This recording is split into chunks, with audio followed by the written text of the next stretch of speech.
So why don't we just start with some intros to get us going? So I have the easy job today, really. I'm Rick Guttridge. I'm founder and CEO at Smoking Gun, and I've been put in charge of IT, tea drinking, facilitating questions via the chat. So please fire those in to the chat, and we'll either bring them into the flow, depending on how it fits to the conversation, or we'll bring them in at the end for either Eleanor, Carl, myself. But I'll pass over to the co-authors of the fabulous report now to start unpacking it. So Eleanor, over to you first to give yourself a little introduction, please. Thanks, Rick. So I'm Eleanor Bryan. I'm an associate professor in psychology, health psychology specifically. And I've been looking into and researching health behaviours and health behaviour psychology for 20 something years now. So it's definitely an area that I'm very, very interested in. I am the research lead at the University of Bradford too, and oversee millions of pounds looking into health and mental health and things which can predict or improve our health. A part of which is, I'd say. Wonderful. Thank you, Eleanor. My name's Carl. I am the chief storyteller at Smoking Gun. And I have been given this title because for over 20 years I worked on Fleet Street, where storytelling was everything. It really taught me how to craft narratives that capture attention, build trust, shape public perception. I bring those skills to our work with organisations and brands at Smoking Gun, now helping them to communicate with impact. And I'm very much looking forward to unpacking the findings of our report with you all this morning. Fantastic, thanks guys. So I'm continuing to let people in as they arrive, but we shall carry on. So tell us the reasons behind the report, I guess, Cal, first of all. It would be good to kind of understand our rationale. Well, the rationale was really with the kind of question, can brands afford to be funny right now? And then the opposite side of that coin really is, can they afford not to be funny right now? And how do we kind of base this in some real rigorous academic insight? And that is where, of course, Eleanor comes in very much so. So yeah, today we're here to unpack the findings of our report, the case for strategic levity. You'll be hearing from Eleanor as well as Rick, and we'll share insights, tools, and case studies that we believe make the case for humour a really important growth lever, and the kind of concepts behind strategic levity as a term is that it is a evidence-based approach to marketing that treats humour, play, and lightness not just as creative flourishes, but as really neurologically powerful tools for engagement, for connection, and memory. It's the first report that the new intention unit that Smoking Gun has produced, which features myself as the chief storyteller, our strategy director, and our head of social as well, with extensive input from Eleanor, as mentioned before. So there's quite a lot to unpack. There'll be a number of kind of themes we explore today, the first of which is the world today, the emotional A&E. I mean, frankly, the world is in a state, is it not? We are kind of overwhelmed on a daily basis with headlines about climate crisis, economic chaos, global war, injustice. We're in a time where we are sort of overwhelmed by negativity, really. And by that token, we're finding that kind of consumers and audiences are sort of getting exhausted by this. They're sort of emotionally exhausted. And yet, we're not seeing kind of brands shift their behavior as a result of this. They're sort of still leaning into kind of seriousness, safety first, kind of rational messaging, where there is this great opportunity that presents itself. to really kind of cut through by being a bit braver and doing something different with them. So the question we really sort of fundamentally set out to explore and understand was, what happens when brands choose lightness instead of merely rational messaging? What if playfulness and positivity weren't just sort of choices around how you are seen and perceived, but they really conferred strategic advantage? And through our research with Eleanor and through research with the industry at large, we managed to discern and prove that humour isn't just a distraction. It is a really powerful neurological tool and a powerful commercial tool when used properly. And so, with the help of Eleanor, we were able to sort of uncover the neuroscience between humour, what it does to our brains, what it does to our recall, how it builds brand affinity, how it reduces cortisol and adrenaline, it boosts dopamine and serotonin, these feel-good chemicals, which has a knock-on effect of improving emotional encoding in your memory. So in simple terms, the real kind of insight from there was that humour helps brands and organisations connect, and it makes them memorable. It makes them sort of build really positive association. And at the same time of establishing this really scientific backed framework for this, we also wanted to get a sense of how the industry, what their attitudes were to humor. So we conducted a research with over 100 senior UK marketers, and what they told us was that the majority want to use more humour in their campaigns, but over 2 out of 5 held back because of fear of getting it wrong, fear of saying the wrong thing, fear of getting tone wrong. It is tricky doing humour well, but so the kind of clear conclusion out of that was that there is a real appetite to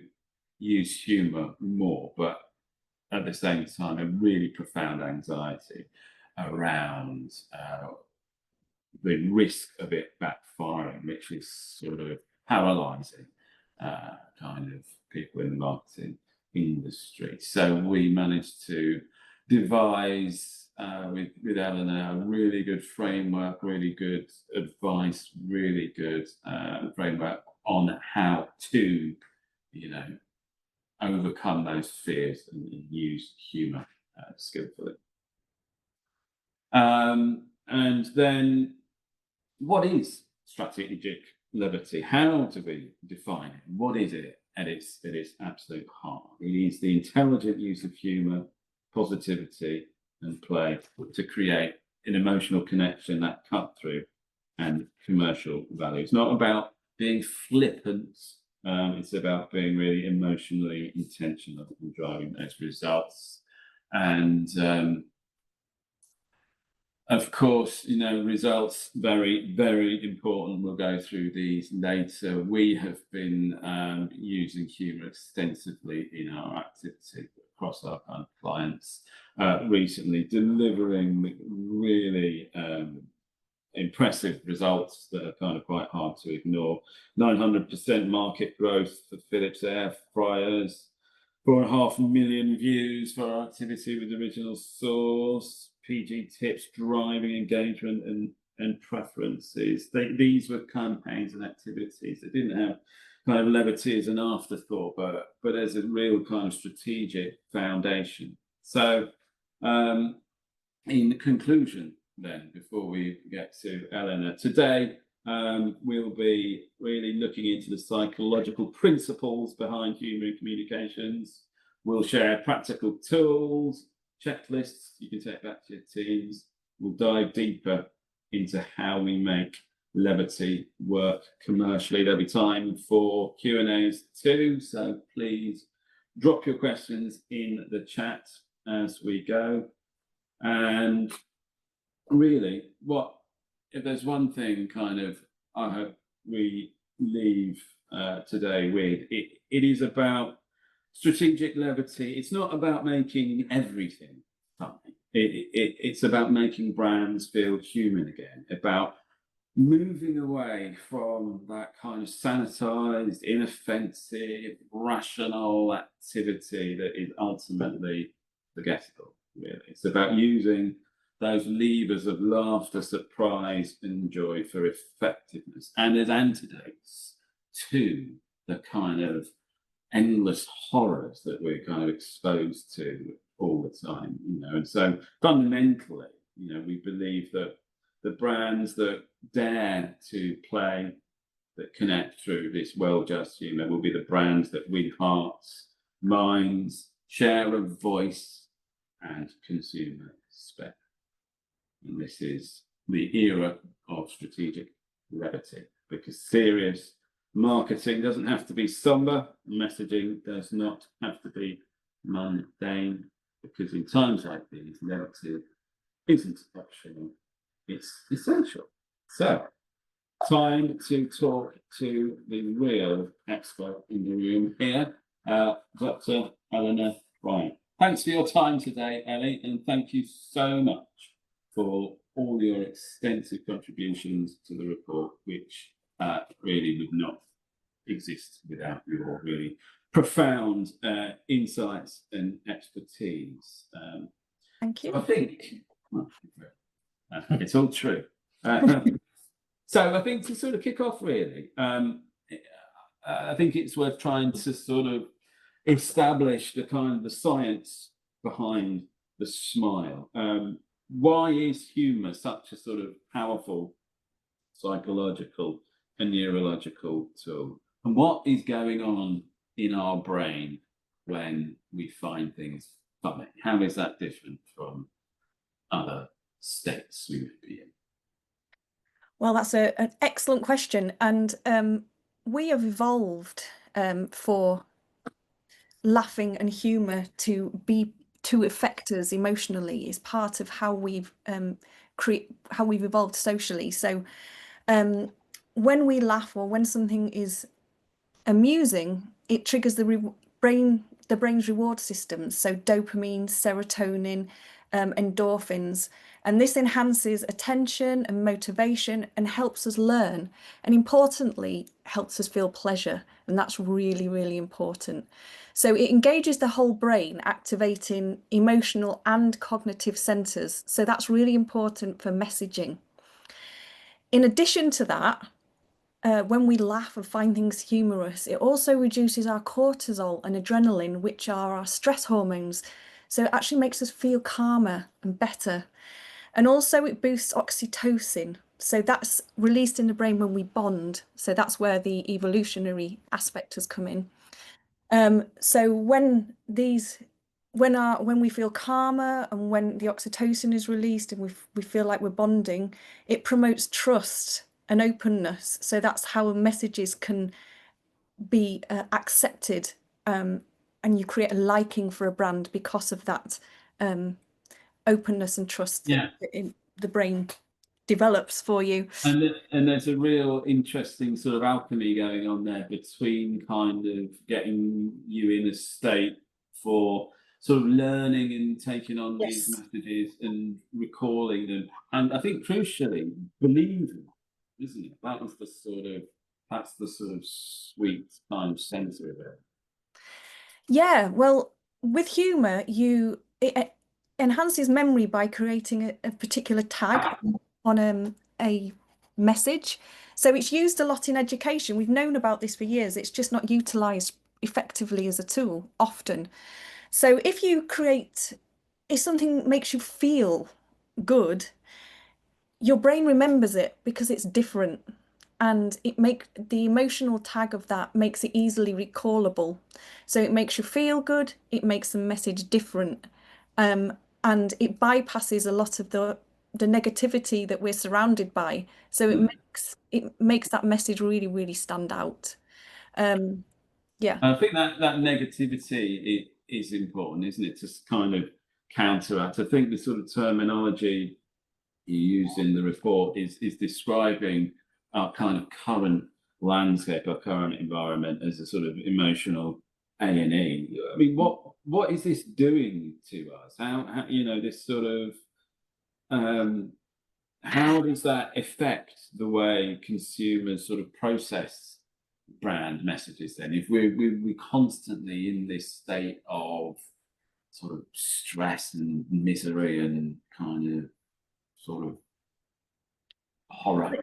It's tiring.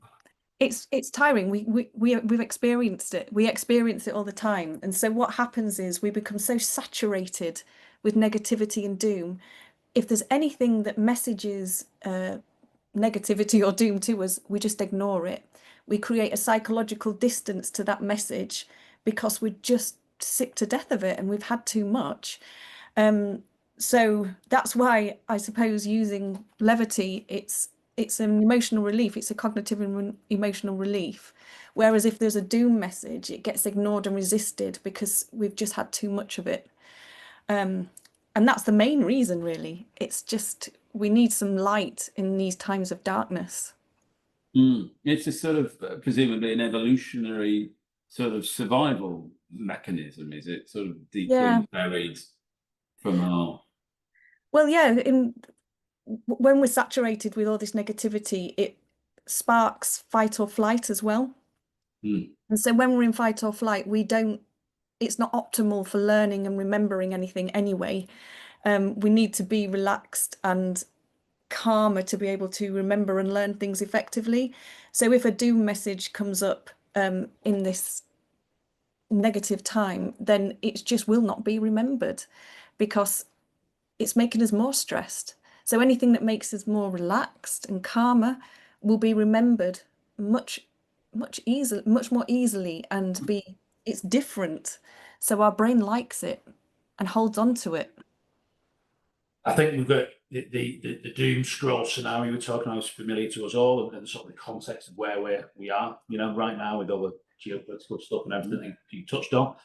Obviously, most brands in the market aren't going to talk about that doom side of things anyway, but there's a lot of folks maybe or too much focused on rational messaging and rational and product benefits. And what we're talking here is the shift over to something that's actually brands as entertainment, brands to make the feel good factor, to kind of escape the day-to-day drudgery of all the stuff that's going on over here, but not to be focused on. Probably the last 10 to 15 years, there's been so much emphasis on digital marketing, on last click attribution of how, paid search, pay per click, all this kind of stuff, where there's no role or very little role for human in those kind of functional advertising channels. It's all very rational, it's all very functional, isn't it? I think that's a really good point, isn't it? It is less about the kind of contrast between the humour and the doom, but it's between humour and the rational and the function and those kind of. Our air fryer will make your chips 9% crispier. Our trousers will make you 2 inches taller, or whatever it may be. But talk to us around that kind of contrast between rational messaging and our kind of lighter, more kind of humour messaging. What's happening there? What is the sort of contrast, and why does humorous messaging trump the rational? Well, rational messaging can work in some scenarios. It can, but at the moment, as we've just been talking about, it doesn't cut through or persuade anyone in this very emotionally saturated environment. So rational messages can easily get lost. But levity and humour, they disarm you. They disarm the defensiveness against messages, against everything that's going on. So it helps to build a connection with the message that's been promoted, and creates emotional resonance as well, which is very important for making a message stick. And one of the important aspects of humor, I suppose, is a violation of expectation. Now that sounds quite severe, Quite but strange. Yeah. it's true. If something's surprising or not what you expect, again, it makes the message stick in a positive way. Whereas rational can be quite dry, boring, and very, very forgettable. So humor can be very empathic and human as well. So it really connects with the audience, which rational messaging can't. That's not to say that you can't combine rational messaging with humor. I think you can create a really good humor hook followed by a rational message, and that's a really good way to pull an audience in, make them feel good, and then give them the brand message. I think that's a really good way to use humor. So I think communicators will often think about messaging hierarchy. What's the number one thing? Can we get one message across? Yeah, we don't try to get too many messages across in any kind of comms or sort of marketing. It becomes, you're trying to throw one at the wall, see what sticks. You need to be quite, say a few things lots of times. But that's a really interesting approach there. That's the humour first, and then coming in with the thing you actually want them to remember. So almost like soften them up. Is kind of what you're saying there. Softening up the right bits of the brain to kind of then take on serious messaging and be more amenable to onboarding that message. Yes. A lot of times marketeers are very conscious of what they're saying and not always cognizant or pay enough time on sort of research and measuring. Got some measurement experts on the call as well on how it's received and actually checking out what's been received and sort of taken out. But that's your advice, is it, around how to get those serious things to kind of land is humour first and then getting into your more rational messaging. Yeah, I think that's one way. I think using humor can be used in many different ways, and it depends on your audience, it depends on the brand, it depends on the platform. There are lots of different factors which would determine a type of humor used and the way humor is being used. And that's just one example of how it could be used. But I think I'm going to tout psychologists. That's why I think using psychologists in PR and marketing like this is a good idea, because there's frameworks out there of different types of humor and what platforms different types of humor work on, where it's been effective in advertising different products. So we're able to say academically, okay, this type of humor would be best in this situation, but then it needs your practical expertise and maybe that of comedians as well to help the messaging land even better. I like your just rewinding a tiny little bit. You're talking about humor being really effective for overcoming skepticism. Yes. And I think that is a profound challenge every element of our industry faces, is growing kind of consumer sort of skepticism around things. I think that's fascinating. So, I mean, how does humor then make messages stick? What is it doing to affect your memory and your learning? What is going on there? It makes you feel. And that's the important thing. It bypasses your rational thinking mind and goes straight to your emotional mind. And when things make you feel, you remember them, particularly if it's a positive emotion. That's how it works. So it bypasses rationality. That's a really lovely kind of concept. That's sort of, you are sort of circumventing that, going straight to that kind of emotional kind of core, which is lovely. One of the kind of things, as I said at the sort of top, was around the research we did, kind of asking the industry around their sort of attitudes to humour. And I think that one of the real sort of standout findings was sort of 46% of marketeers were nervous about using humour, real concerns around sparking offence, worried about what is appropriate humour to different audiences, worried that people won't get it, backlash. and the media and consumer. What are your thoughts about that? Is that justified? Is this an industry that's sort of afraid of its own shadow? Should we be braver? What do you think? I think it's definitely justified, because if you get it wrong, you can alienate your audience and your message is lost. But if you use Levity strategically, so with intentionality, and making it audience informed and empathic, you really reduce your risks. And I think you can do this by it's all about testing, I would say. So you get your messaging and you test it before you release to the market.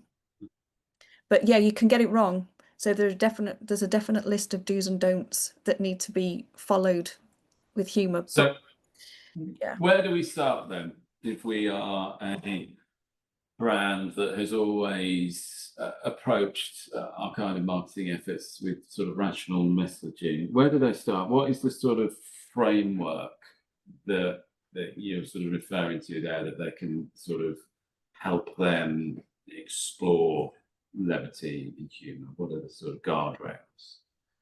So some of the things that absolutely immediately spring to mind is never punch down. Don't make fun of people or groups. That is an immediate way to cause offence. Try and be authentic as possible.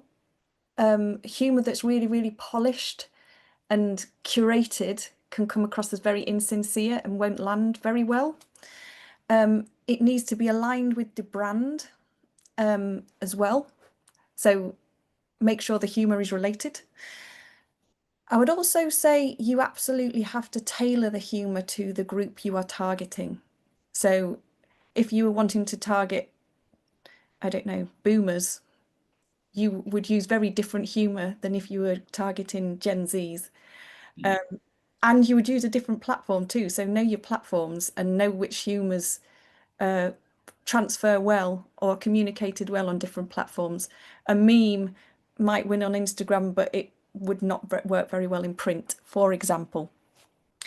I mean, I think you touched on it earlier as well, but sort of humour it's daunting, isn't it? You know, the potential for this sort of firework to go off in your hand is much more increased than if you just remain in the sort of steady lane of kind of rational activity. How do you sort of ensure that? Is there a sort of role for sort of behavioural scientists, comedians, psychologists, sort of bringing them into our kind of creative ideation, our strategic work?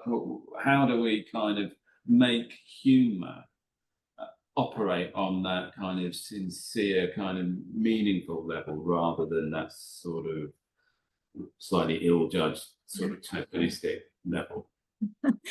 It's an art, but I think you absolutely 100% use psychologists, behavioural scientists, comedians in creating a strategy for humour.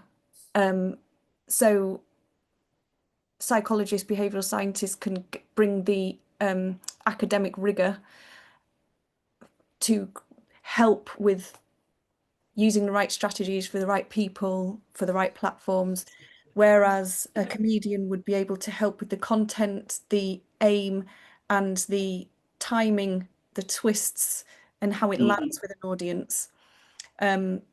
So I think working together would create the perfect strategy for Levity, to make sure we're hitting all the right targets and avoiding offending and avoiding insincere humour and messaging. Yeah.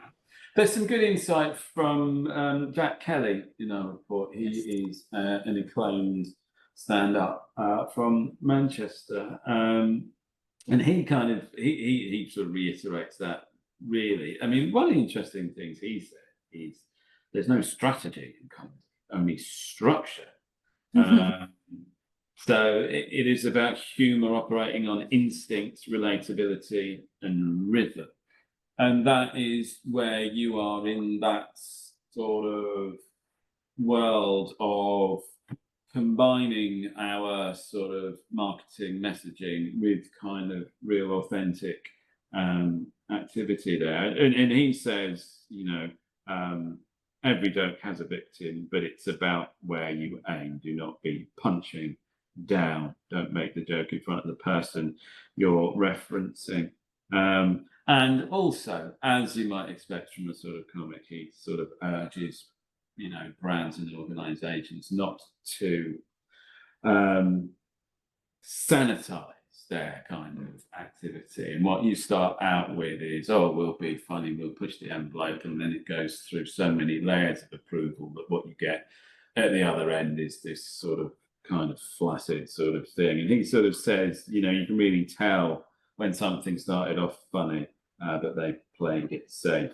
It gets over-explained, it's too polished, and audiences end up not buying it, losing trust there. So it's sort of really kind of fascinating kind of combination there. One of the key things, isn't there, is sort of demonstrating how do we demonstrate the actual outcomes of this? Where is the sort of the proof in the pudding?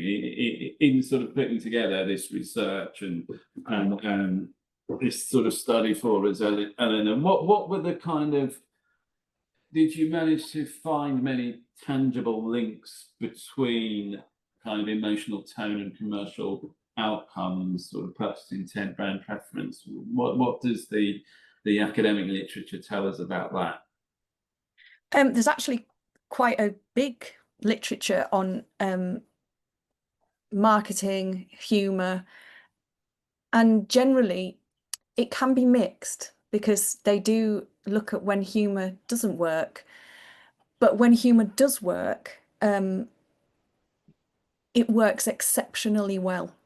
And it works through emotion. So as I say, it bypasses rationality somewhat, goes straight to the emotion and helps people engage and feel connected to the brand, which improves time spent looking at the messages, click time, forwarding messages on.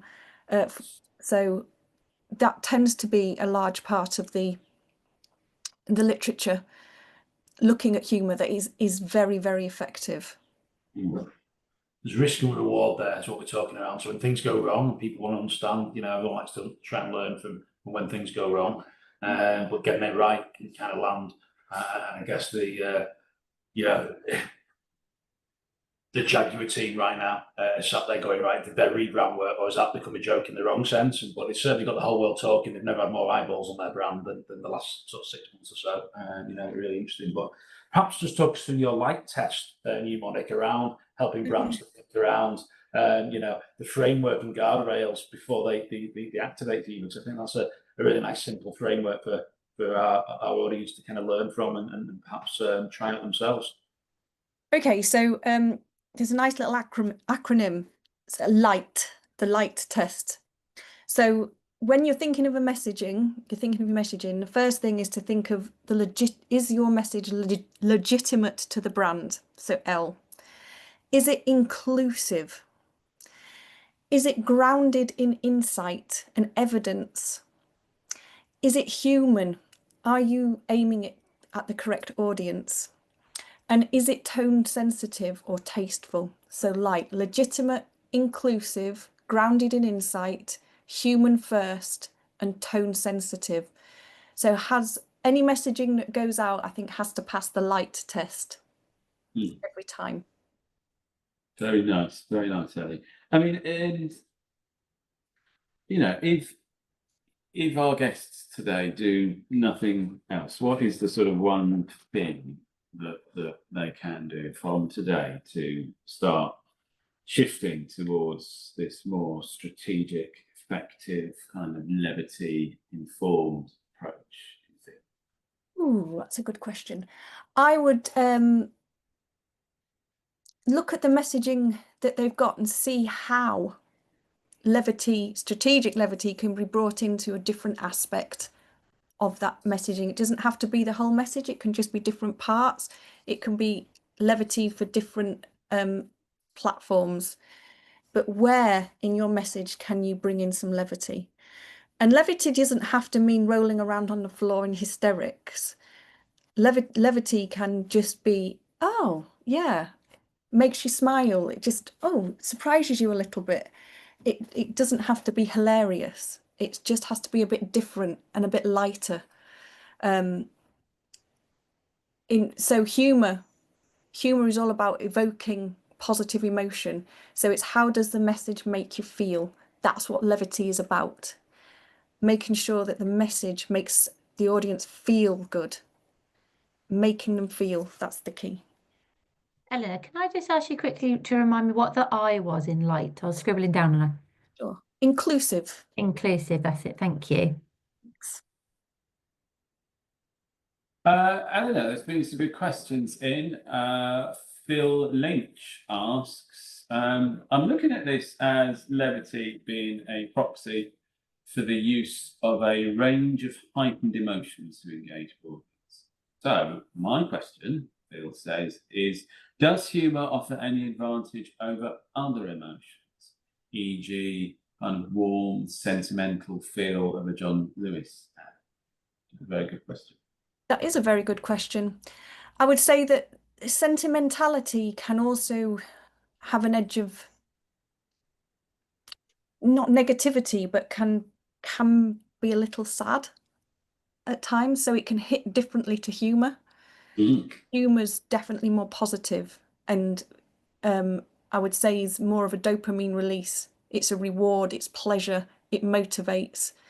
Whereas sentimentality is softer, and I'd say that's more on the oxytocin side. That's more of a bonding, not a dopamine. It's not hit. It's a calm. Yeah, interesting. So people will talk about John Lewis ads give you the feels, the good ones. It's giving you the feels. It's the stomach. It's that fuzzy feeling in your tummy. Yeah. Which is a different physical chemical reaction to what you're saying there, and different release. And I guess both. What impact does that have on the audience then in terms of taking actions? You know, can we divide that and can we go that far to kind of say the different chemicals make us respond differently, or? Well, they do. They absolutely do. Because dopamine is a motivator. It makes you act. Serotonin makes you want. Oxytocin makes you bond, makes you feel connected. So whichever one you're going for will potentially make the audience do something different. Now, this is a study waiting to happen. This hasn't actually been looked at, so you're giving me some ideas here. There we go, in action. Well done. I told you we had some big brains on the call. Well done, Phil. You sparked some academic rigour here. Royalties on academic studies, but clearly. Andy's just asking as well, but can we broaden the concept of levity out? So, well, I think I might have touched on it a bit earlier about levity being not just humour. It's about positive emotion. It's about positive emotions that is sparked by humour, but it isn't about roll on the floor humour. It's something that can just make you smile and something that's a little different. I'm not sure if Carl has got anything you'd want to say on the expansion of levity as well. Well, it's certainly worth perhaps having a look at our case studies. Yeah. But I think they're a good example of exactly levity doesn't. We're not sort of advocating for sort of Basil Brush kind of boom kind of gags. It is more driving that kind of emotional engagement with kind of skillful, relatable human humour. And if we click on, I think we've gone to the first one. We did a story, and Carl had a story a couple of months back for Best Western Hotels, which combined the surprise element we were just talking around earlier as well with the humour that we had in the report there. Surveying the nation to find out the amazing condiments that we apply at breakfast, aren't Carl? 10% actually put gravy onto their full English breakfast, which was you know, that surprising element that makes people either smile or disgust, and got, you know, everyone from Piers Morgan right to this morning to, you know, all over TV, Talk Sport, Talk Radio, front page of national newspapers, etc., etc. So that surprise smile element is really sort of a humorous finding, slightly shocking as well, I suppose, as well. But some pure play human bits, I suppose. And that was, and the objective of that was to drive awareness for a free breakfast offer that Best Western hotels are having new books. Yeah, so a very rational message, but rational marketing message. You know, book direct instead of through online travel agents or third parties. If you book direct with the Best Western website, you would get free breakfast. How do you create news out of that? Because it's not necessarily big national news. It's not the kind of thing Talk Sport would normally talk about Talk Radio this morning. So it's finding that surprise hook, adding creativity, and doing something that kind of makes people laugh, but deliberately a bit divisive as well, because it got people talking. But should we go to some of the other examples, Carl, that you wanted to highlight?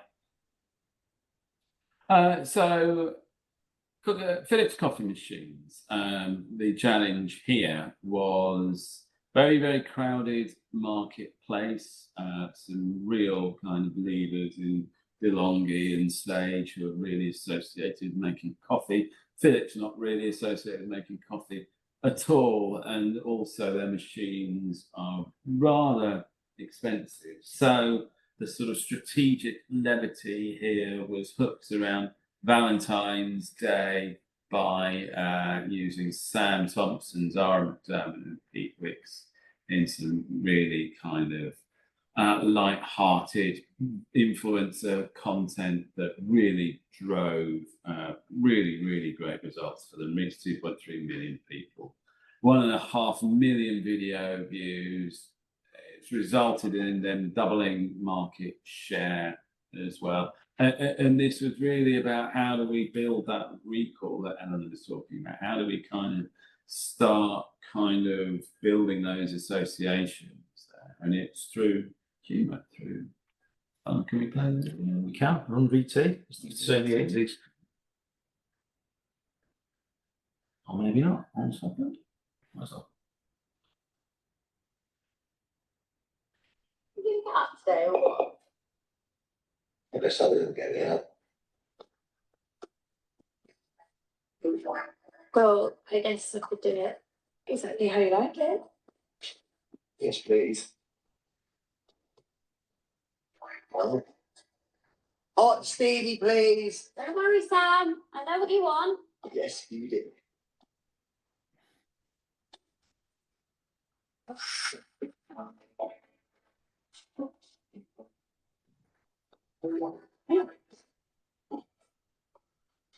Here you go. Oh, lovely. Thank you, darling. Oh, you not got any hobbies? No, I don't. You made me one.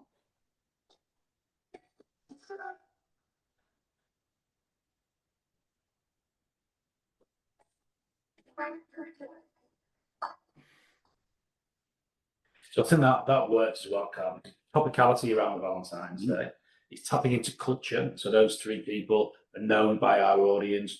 They were, rumored to be in a throuple. This weird thing of a three people in a relationship concept that was kind of talked about on the kind of Daily Mail sort of showbiz gossip type title. So there's relevancy because the two guys were going off on a bit tour of the country as well on that how to stay relevant tour. So it's and then for Philips it was also surprising. We're trying to surprise people and using human surprise, and that was, as you said, part of the campaign. It was then backed up with other sort of PR traditional activity, things as well. data-driven activity for kind of news making. But I think the lovely thing about that film is there is no functional messaging at all in there, really. I mean, one of the points about the machine is its ease of use. So we really demonstrate a sort of one click, but we're not telling people you can get 38 different coffees out of this. You can't do that. It is being brave, dropping the kind of rational and using that kind of humorous tone that is going to kind of engage people. Do we want to have a look at the framework for what marketers should do next? Yeah, I just like that. bit further on. Where? We can certainly share this deck with you all if there's any. Yeah, I think it's worth saying that we put a couple examples in because we don't want humour just to be seen for B2C audiences as well. So Dumb Ways to Die, probably a lot of you seen, I think it's had over 400 million views now globally on YouTube. That was a public health campaign in Australia about, very serious message about not crossing train tracks, train lines, electric lines, and kind of out of the cities in remote Australia where there's no barriers and things like that. But bringing a gruesome message over through cartooning, that made people smile massively. And the Volvo truck, Jean-Claude Van Damme doing the splits across the bands, the truck moved apart. Was for a B2B audience, but again, humour shouldn't just be pigeonholed as a sort of consumer tactic. I think was one of the sort of points we wanted to get across there. But this bit. Yeah, good. And then just some sort of takeaways for our guests today, really, about where we begin in kind of harnessing humour a bit more kind of skillfully. Auditing your tone. Are campaigns making people feel anything? Map, where does the humour fit in? Don't just sort of crowbar it in really nearly. Understand where that levity can live in your content journey. As Ellen has said, test, experiment, learn, and then invest in storytellers, those comedians, those writers, those scientists such as Eleanor. Start small, test and learn. Humour doesn't have to be laugh out loud, Eleanor says. Sometimes a smile is enough to shift perception, which very much responds to some of the comments there around humour is not just sort of gags, Tim Vine. It is that whole diverse sort of spread. I think Andy was asking around extending levity to likability. That's really important. Often we get briefs from clients and they just tell me, I want to increase awareness. I said, well, do you want the whole world to know you, but no one to like you? No one to take any action. Awareness is just one step on the, I don't kind of believe in the old classic form anyway, the way things go, but you don't just want to be known and be famous. It's famous for what? I'm famous for something that stands for something to your audience that's going to align them to you and drive advocacy and drive that kind of that fandom and so on. Likability is a massive part of that. And if you think about a lot of the brands that sort of do well, there is a likability about them. And some brands can be divisive, like a Brewdog that's really liked by their punk, independent, back to the roots. Maybe not now they're owned by Heineken, but back in the day, they might not be for everyone, but they're loved by the people that love them. If you know your audience well, that's fine to be sort of Marmite brand by loved or hate. But it's understanding: are you likable to the people that you need to be liked by? And humour is just one of the emotive, powerful ways that we're discussing today about how to get to that likability as well. So. Good. There's a couple more thoughts following that. Quick do's and don'ts. I think Ellen has touched on this very skillfully, particularly that using humour as a bridge, not a barrier. This is about fostering connection. It is about those feel-good chemicals being kind of released in the brain, but taking the opportunity as well, follow that blog with your message. So you're leading into your product, true to your value or that key thing you need to convey. Matching the tone to the channel and the audience. Very, very important. Something that works on TikTok's not going to work on and media, vice versa perhaps, and ensure the humour is on brand. This is about reflecting your values, not kind of suddenly appearing doing something very sort of near the knuckle that ends up kind of being very different to your tone in general. There's a really interesting one here to throw into that, Carl. I'd say Ryanair on TikTok. So they have deliberately gone out and been abusive to their customers, like taking the mick out of it, going, oh, when people complain about, I've got I pay extra for the leg room, I've got an extra inch or something, and they kind of they almost humorously attack back and sort of stand the position. I think they probably, because for so many years they've not given a damn about what people thought about them, and kind of they've almost become the airline kind of begrudge but you go because of the cost, or it's affordable. They've kind of lent into that, and they sort of clap back at people. don't they? It's sort of, they speak that kind of social language very well. They're really kind of native in that. And yeah, And there's most always- people couldn't do that. I think Yeah. at a point to back to being authentic and everything. It's some, I don't know. Yeah. John Lewis wouldn't suddenly turn around and start talking around people complaining about something product or whatever in But that that same way. speaks to the truth, doesn't Yeah. it? Michael O'Leary, the guy who runs it, you know, it's very much no frills. You know what you're getting. It echoes that very kind of skillfully. But then in terms of things to avoid, punching down stereotypes, mocking marginalised groups, of course, goes without saying, really. If it needs explaining, it's not working, don't be too smart. And don't sacrifice clarity for laughs. Remember, this activity has a job to do. If the kind of humour overtakes it and we don't kind of drive that memorability for the right messages, then that is a kind of opportunity lost. Eleanor, Andy Green is asking, well done. So yeah, Andy's just asking, for those that aren't looking at the chat, Andy's asking just to repeat the light acronym: legitimate to the brand, inclusive, grounded in insight, human first, and tone sensitive. And to be fair, that's a really nice framework for thinking about any messaging, not just humour. I think back to brand alignment. So when we often talk about guardrails when we're developing strategies on a page in the insight unit for our clients. And that's the kind of thing you think around for any kind of messages or wider campaign activity, but works for the humour side of it as well. So fantastic. Good. Wonder if there are any more questions from the floor?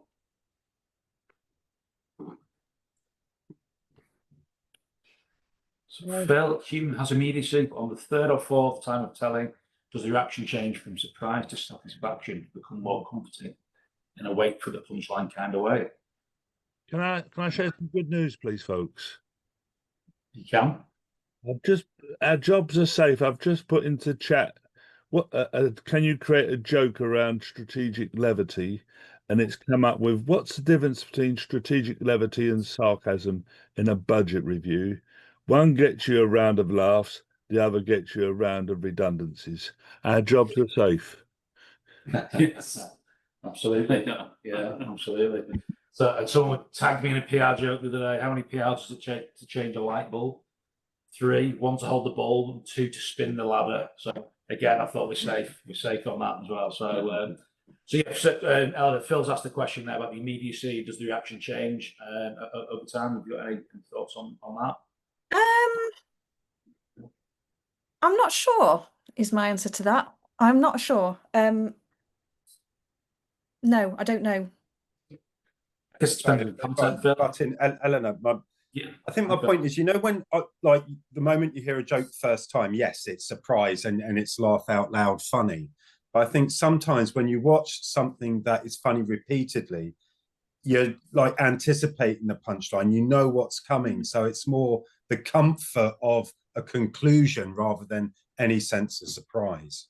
Oh, Which I understand in your list of, you know, bodily chemical reactions, Yeah. I'm guessing would elicit a different response from the first time you hear a gag. Probably. It would probably be more of the calming, the oxytocin, more reduction in cortisol, adrenaline, less so of the dopamine. But mind you, anticipation, you probably get some dopamine, a little dopamine hit, but not as much as the first time, but still enough to Yeah. give you some pleasure. The reason I'm asking it is because humor can be perishable. So from a marketing perspective, how do you then build in some longevity to a campaign so that, you know, it does survive the first time of telling and does have a resonance with its audiences, you know, for quite a time afterwards? That's why. I think it just has to be designed carefully, doesn't it? I would say. There's a bit in there about reach, isn't there, Phil, as well, and sort of how many times we're you know, how many times they've been exposed to that content and etc. in that campaign.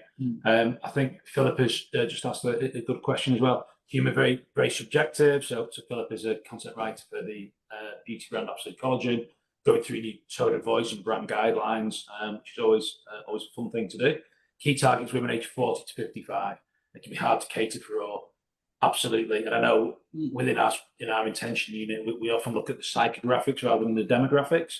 So yeah, the kids, a great example I always give is Ozzy Osbourne and the King are the same age, right? So if you looked at demographics, you know, and sort of maybe wealth and all that kind of stuff, you kind of do tick a lot of the same boxes. But the you know, the Prince of Darkness versus the King of the Realm are so, you know, probably attitudinally so different on so many kind of fronts. So you're trying to understand there, Philip. I think you're trying to find humour for your core audience, and what's your key person beyond just age, so going beyond age. Who's the person that your brand's really for? You know, I guess. Eleanor, anything to add on to that? No, I totally agree. It's really shaping the humour to that core, or shaping the messaging and humour to your core. Yeah, I think, yeah, exactly. Just to reiterate that entirely, it is about kind of using your insight and nuance and understanding of these people and kind of constructing that humour framework accordingly. This is not a call for a sort of a one size fits all approach to it. This is very much about kind of doing that real diligent work that we all do in this industry around understanding our audiences and their needs and wants and desires, and then taking that and using that to inform our activity. Yeah, the more you can understand them, who your core group is within that you know, females 40 to 55 is massive. Obviously, you want mass reach, but the more you can understand who your tribe is and achieve for that tribe, and really try and get, you know, even if it's only 20% of that total size group, but 20% who are really sort of feeling it and feeling the brand, that's where the magic's going to happen in terms of traction, in terms of getting all the kind of key results that you want. So fantastic. That was a question from Andy. It's not just one of his little jokes, so I'll leave that there in the chat. I guess we're into the last minute. Phil, are you about to say something? Or was that no? Okay. I'll wrap up in the last minute. We are going to share the recording with everyone. Thank you so much to everyone who's contributed questions. Really helpful. Huge thanks to Carl for leading on sort of writing the report. Of course, to our excellent Dr. Eleanor Bryant for her insight, skill, wisdom, time today. If anyone wants any help in applying any of this, just give us a call. The intention unit, happy to give some advice and give some points and discuss things as well. So thank you very much for your time. Have a great day, and I hope to see you all soon. Thank you very much.